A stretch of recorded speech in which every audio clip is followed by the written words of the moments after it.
The 2026 World Cup has produced incredible goals, unforgettable upsets, and one of the most entertaining tournaments in recent memory. But somehow, people aren't talking about football anymore. They're talking about the referees. Every week brings another controversial decision, another VAR intervention, another social media war. Belgium questioned FIFA after Folarin Balogun's suspension was overturned before facing them. France left frustrated after repeated physical challenges went largely unpunished. Egypt believes a perfectly good goal against Argentina was taken away, while millions of fans questioned why a possible penalty on Mohamed Salah wasn't even reviewed. Are these simply human mistakes, or has football reached a point where nobody trusts the officials and FIFA anymore? Let's take a deep dive. Football has always had controversial refereeing. That's nothing new.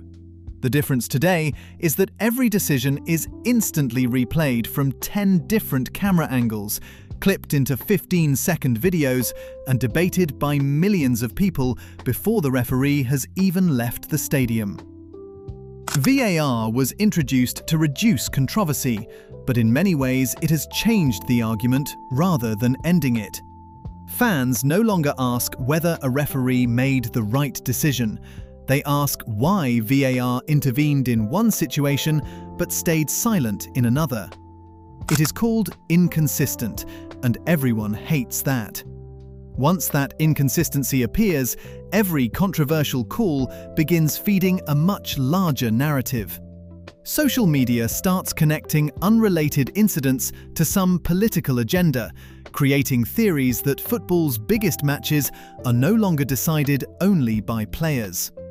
Whether those theories are true or not, the fact that so many people believe them shows a growing trust problem.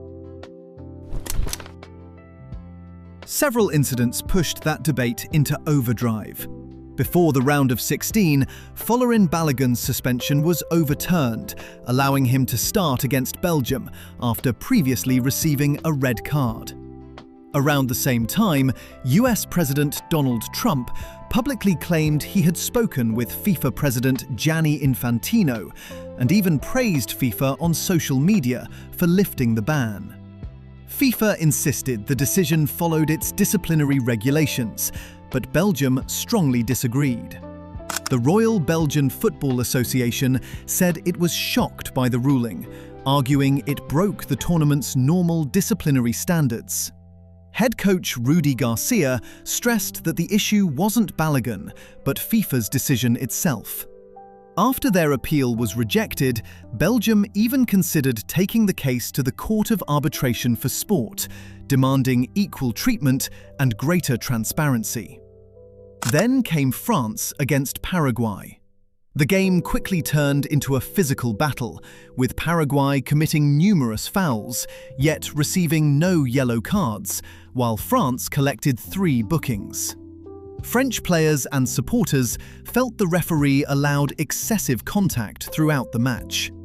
Some analysts defended the officiating as consistent, but many fans disagreed.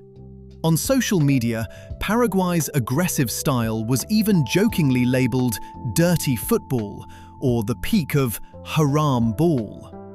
Others speculated that referee Ilgiz Tantashev's officiating style is used to the physical way of playing of Middle Eastern teams, and therefore has his own rules regarding physical contact. Although there is no evidence that his nationality influenced his decisions. The biggest controversy arrived during Egypt against Argentina. Egypt thought they had scored a decisive counter-attacking goal and 2 goals ahead of Argentina, only for VAR to recommend an earlier foul on Lisandro Martinez during the attacking phase. According to IFAB's Laws of the Game, VAR is allowed to review fouls committed during the attacking possession phase before a goal is scored. So the intervention itself was within the rules. The real controversy is whether the contact actually reached the threshold of a foul. Former Premier League referee Graham Scott argued in The Athletic that the contact appeared minimal and did not represent a clear and obvious error, meaning VAR should probably not have intervened. Other refereeing analysts defended the decision, arguing the referee interpreted the challenge as directly influencing possession. Then came another flashpoint. Egypt appealed for a possible penalty involving Mohamed Salah, but play continued and no lengthy VAR review followed. Again, some analysts believed there simply wasn't enough contact. Many fans and experts argued that if VAR was willing to review an earlier challenge nearly 90 meters from goal, then a possible penalty deserved at least the same level of scrutiny. That comparison, rather than either decision in isolation, became the center of the controversy. The referee's inconsistent and often controversial performance has sparked many theories about whether Argentina is actually being helped by FIFA in the 2026 World Cup. Many fans, especially in X, speculate that Argentina is indeed FIFA's golden child because of the many advantages they get from penalties, free kicks, and fouls. Argentina did show its champion mentality by successfully coming back in the final 15 minutes of the second half against Egypt. But if the referee had been more fair in his decisions, Egypt could have advanced to the quarter-finals. Perhaps the biggest misunderstanding is believing VAR makes football objective. It doesn't. VAR still depends on human interpretation. The technology can show the same replay to every referee in the world, and they may still reach different conclusions. That's why football continues producing debates even with dozens of cameras. The issue isn't necessarily that referees make mistakes. The issue is that similar incidents sometimes receive completely different outcomes. Former players, including Rio Ferdinand, have repeatedly argued that football needs greater consistency and transparency from officials rather than simply more technology. Fans can accept mistakes. What they struggle to accept is unpredictability. Once supporters no longer understand why decisions are made, trust begins disappearing. Perhaps this is a sign of a corruption crisis. Maybe it's something even more dangerous, a credibility crisis. Every controversial decision now immediately becomes evidence for someone's existing belief. If your team loses, the referee becomes the villain.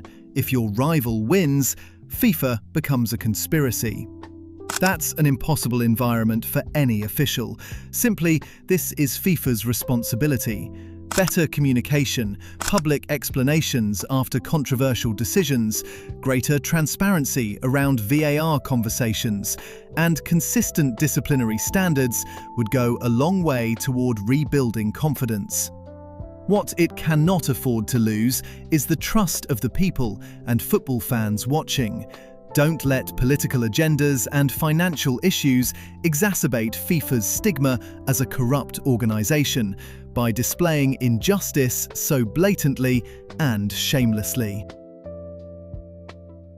The 2026 World Cup has reminded us that football isn't only decided by goals anymore, it's also decided by decisions, interpretations, and the confidence fans place in the people enforcing the rules. Maybe every controversial call has a reasonable explanation. Maybe some decisions were simply mistakes. But one thing is undeniable. The conversation around refereeing has become almost as big as football itself. So what do you think? Has VAR improved the game, or has it simply created a new kind of controversy?